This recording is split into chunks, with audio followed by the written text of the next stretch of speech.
दोस्तों आजकल गाय भैंसों में एक बीमारी फैली हुई है जिसमें गर्दन के ऊपर हवा भर जाता है या यूँ कहें कि वो बलून की तरह हो जाता है। इसको हम लोग सबक्यूटेनियस एम्फाइसीमा कहते हैं। तो बारिश में ये प्रॉब्लम क्यों होता है और किन किन प्रॉब्लम से इसको आपको डिफ्रेंशिएट करना चाहिए, इस बात की चर्चा हम लोग इस वीडियो के माध्यम से करेंगे। यहाँ आप देख सकते हैं कि इस गाय का जो गर्दन है काफ़ी सूजा हुआ है और उसको छूने पे ऐसे लगता है जैसे उसके अंदर हवा भरा हुआ है, बलून बना हुआ है। तो ये सबक्यूटेनियस एम्फाइसीमा को इंडिकेट करता है, यानी कि चमड़ी के नीचे हवा भर गई है। तो बरसात के सीज़न में इस तरह की समस्या आती है तो हम लोगों को उसको क्लोस्ट्रीडियल इन्फेक्शन के लिए सस्पेक्ट करना चाहिए। क्लोस्ट्रीडियम ग्रुप के कई बैक्टीरिया होते हैं, उनमें से कुछ बैक्टीरिया जो होते हैं जो गैस प्रोड्यूस करते हैं, और वो जो गैस है जनरली पहले गर्दन पे जाता है, फिर उसके पीठ पे और गले पे सूजन करता है, जिसके चलते जानवर सांस लेने में सक्षम नहीं होता है। और ज़्यादातर जानवरों की कुछ सिम्टम आने से पहले भी मौत हो जाती है। तो इस तरह के अगर आपको सिम्टम मिल रहे हैं, तो अगर सिस्टेमिक साइंस भी उसमें हैं, तो आपको वहाँ पे क्लोस्ट्रीडियल इन्फेक्शन के लिए सस्पेक्ट करना चाहिए। ये जो क्लोस्ट्रीडियल इन्फेक्शन है ये एनारोबिक होता है, यानी कि एनारोबिक बैक्टीरिया जब मल्टीप्लाई करता है तो वहाँ पे टॉक्सिन प्रोड्यूस करता है और साथ ही साथ गैस भी प्रोड्यूस करता है। तो इसको हम लोग बिग हेड डिजीज़ भी कहते हैं, या आप क्लोस्ट्रीडियल इन्फेक्शन एक तरह से इसे कह सकते हैं। तो इस तरह की समस्या फील्ड से कई लोगों ने मुझे रिपोर्ट किया।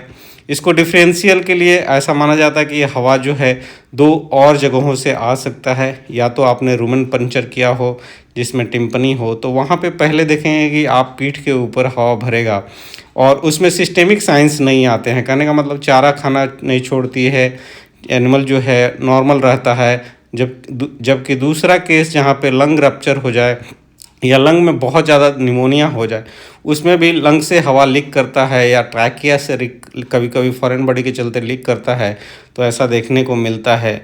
लेकिन जो सिस्टेमिक साइन के साथ इस तरह से जिसमें कि सांस लेने में दिक्कत हो रहा है, चारा भी नहीं खा रहा है और साथ ही साथ पहले गर्दन के ऊपर हवा भरा हुआ है और वो उसका ट्रैक किया लंग और रूमेन से कहीं से रिलेशन नहीं है, जैसा कि इस काऊ को आप देख रहे हैं कि इसके गर्दन के ऊपर हवा एकदम से भर गया है और गले के ऊपर भी हवा भरा हुआ है। तो इस तरह के केसेस को आप लोगों को क्लोस्ट्रीडियम के लिए सस्पेक्ट करना चाहिए और क्लोस्ट्रीडियल इन्फेक्शन को मैनेज करना चाहिए। लेकिन सबसे प्राइमरी बात ये है कि अगर ये बहुत ज़्यादा हवा इतना ज़्यादा भर जाता है कि वहाँ एनिमल जो है सांस भी नहीं ले पाता है, तो उसको कंफर्टेबल सांस लेने के लिए पहला काम आपको इसमें ये करना है कि जिस एरिया में हवा भरा है वहाँ पे एक चीड़ा लगाना है। कई जगहों पे छोटा छोटा निक चीड़ा लगा दीजिए और क्यूटेनियस मतलब पूरा जो स्किन है उसमें कट लगाइए और कट लगाने के बाद वहाँ से आप एयर को बटोर करके निकाल सकते हैं। तो चारों तरफ से मूव करके एक जगह से एयर को निकाल सकते हैं। यहाँ ये देख सकते हैं कि छोटे बच्चों में भी हो रहा है। यहाँ जो बच्चा है इसके गर्दन में एकाएक सूजन आ गई थी और इस तरह की समस्या जो है वो इंडिकेट करती है कि पहले आपको लगेगा हो सकता है कि इंजेक्शन लगाने से हुआ हो, लेकिन इसमें कोई इंजेक्शन नहीं लगा है और ये सडन स्वेलिंग गर्दन के ऊपर आई है। तो यहाँ पे हम लोगों को क्लोस्ट्रीडियल इन्फेक्शन के लिए सस्पेक्ट करना चाहिए और फिर अकॉर्डिंगली मैनेज करना चाहिए। तो पहला आपको चीड़ा लगा के वहाँ से हवा निकालना है। क्लोस्ट्रीडियम के लिए जो ड्रग ऑफ चॉइस है वो पेनिसिलिन है, तो आप प्रोकेन पेनिसिलिन का इस्तेमाल करें।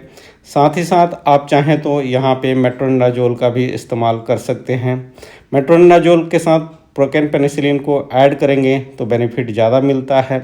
हालांकि ये जो क्लोस्ट्रीडियल इन्फेक्शन है जिसमें चेहरे में स्वेलिंग आती है, ये कॉमनली शीप एंड गोट में ज़्यादा देखने को मिलता है, लेकिन आप कह नहीं सकते हैं, बीमारियां जो हैं वो अपना पैटर्न बदल रही हैं। तो हम लोग आजकल कैटल में भी ये बीमारी खूब देखने को मिल रहा है। यहाँ पे इनको बिग हेड डिजीज़ कहा जाता है शीप एंड गोट में।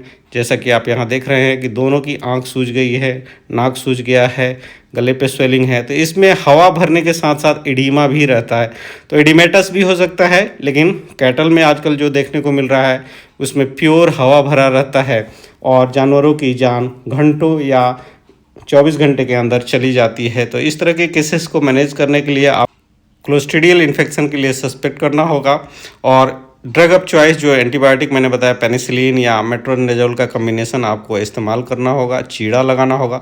साथ ही साथ आप फ्लूइड थेरेपी करेंगे ताकि कार्डियक अरेस्ट ना आए। एनिमल जो है जनरली शॉक में जाता है, तो फ्लूइड थेरेपी में आप आइसोटोनिक फ्लूइड दे सकते हैं।